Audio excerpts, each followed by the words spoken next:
For decades, farmers in Indonesia are dependent on manufacturers' chemical fertilizers and pesticides. As a result, farmers have to spend huge amount of money to process their land and crops, because the manufacturers' fertilizers and pesticides are expensive. Farmers face a significant challenge due to the lack of fertilizer supply when needed. Memasuki musim tanam ini, para petani kembali merasakan sulitnya memperoleh pupuk bersubsidi. Pupuk subsidi seperti menghilang di pasaran saat petani membutuhkan di awal musim tanam. Para petani pun terpaksa membeli pupuk non-subsidi yang harganya melambung tinggi. Pedagang mengaku pasokan pupuk bersubsidi masih langka. Hal itu berdampak kepada petani kopi karena produksi kopi menurun 50%. Ratusan hektar. This issue is often caused by unethical distributors who withhold fertilizer to increase prices, making it more expensive. Many farmers have fallen victim to loan sharks or moneylenders to cover production costs. They often find themselves trapped in dealings with brokers who purchase their agricultural products at discounted prices, leaving the farmers with minimal profits in the end. They will use the small profits to pay the debt to the moneylenders and as capital for the next planting season. Then again, the farmers borrow money from the moneylenders because their capital was not sufficient. This vicious circle will certainly never make farmers prosperous.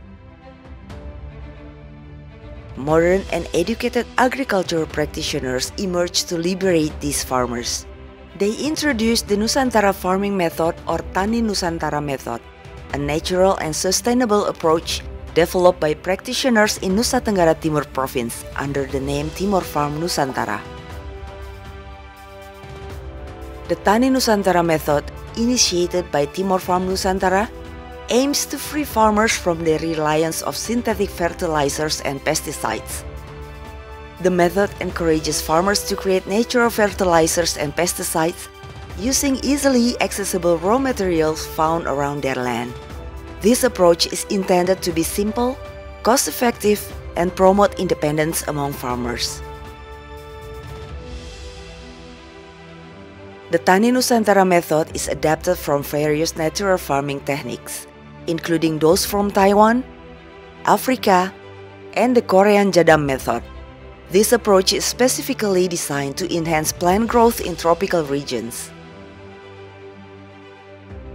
In regions with hot conditions like Nusa Tenggara Timur Province, the Korean method of microbe may not be fully effective. To overcome this challenge, it is recommended to complement this method with the application of mycorrhizal fungi, a technique used in Africa and enhanced by local wisdom. Tani Nusantara method is highly adaptable to the local environment. In fact, ancestors have practiced this method in the archipelago for hundreds of years.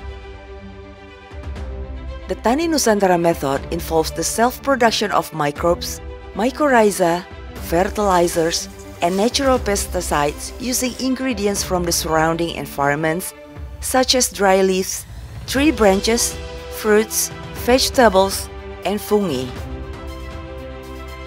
Microbes composed of natural ingredients function to break down and loosen soil.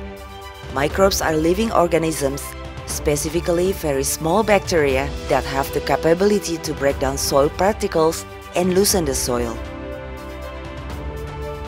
To prepare a microbial solution, place boiled potato slices and leaf mold in separate cloth bag or socks. Squeeze the potatoes and leaf mold in water. Add unrefined salt to the mixture and soak it. Stir the mixture evenly in the closed container and leave for 48 hours. Observe the mixture periodically. If it foams, this indicates the successful reproduction of microbes. These microbes break down fertilizer to enrich the soil for better nutrition. The microbial solution is ready to be sprayed onto the land before planting. To enhance root growth, mycorrhiza is utilized. Mycorrhiza is a term derived from ancient Greek with mycos, meaning mushroom, and rhiza, meaning root. This fungus infects roots. resulting in the growth of thousands of fine roots which aid in nutrient absorption for the plant. Typically found in the soil under bamboo trees, mycorrhiza forms a mutualistic relationship with plant roots, making it highly efficient for strengthening plants. It is essential to promote healthy plant growth by fortifying the roots, and mycorrhiza serve this purpose effectively.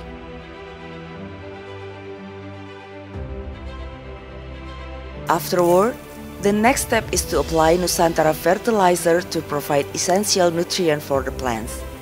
Following that, it is recommended to use Nusantara pesticide to shield the plant from pests and predators. Nusantara fertilizer is made from twigs, leaves, and fruits, following the basic principle of utilizing every part of the tree to yield nitrogen, phosphorus, and potassium. These nutrients are sourced from the environment and can also be self-produced by farmers. The Tani Nusantara method was developed to make farmers independent. It aims to free farmers from dependence on the availability and distribution of fertilizers and manufactured pesticides. It also aims to cut labor costs during land preparation, planting, and harvesting by applying a method that emphasizes cooperation between farmers known as gotong royong. Additionally, it aims to free farmers from moneylenders and brokers who set low prices for agricultural products since the beginning of the planting season. Farmers can reduce production costs by utilizing the Tani Nusantara method, which involves developing microbes and mycorrhiza and creating their own fertilizers and pesticides. This allows farmers to increase their income from agricultural products and achieve prosperity. Timor Farm Nusantara aims to introduce Tani Nusantara method to poor farmers, whether they own their land or they are sharecroppers. Timor Farm Nusantara has set up a task force to identify, educate, facilitate, and provide mentoring to ensure the implementation of Tani Nusantara method is successful as expected. The main objective of the Tani Nusantara program is to process corn crops on 10,000 hectares of land spread across 4 districts: Belu, Timur Tengah Utara, Malaka, and Kupang in Nusa Tenggara Timur Province. This initiative will involve 200 villages and benefit about 10,000 farmers. The subsequent goal is to expand the Tani Nusantara method to other regions in Indonesia.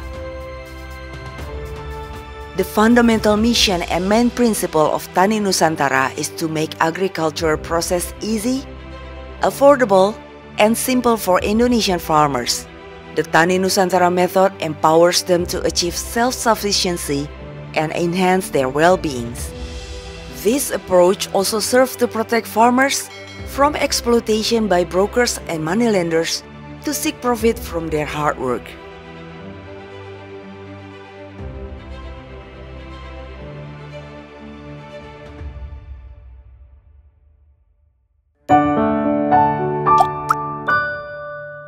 Men of our time.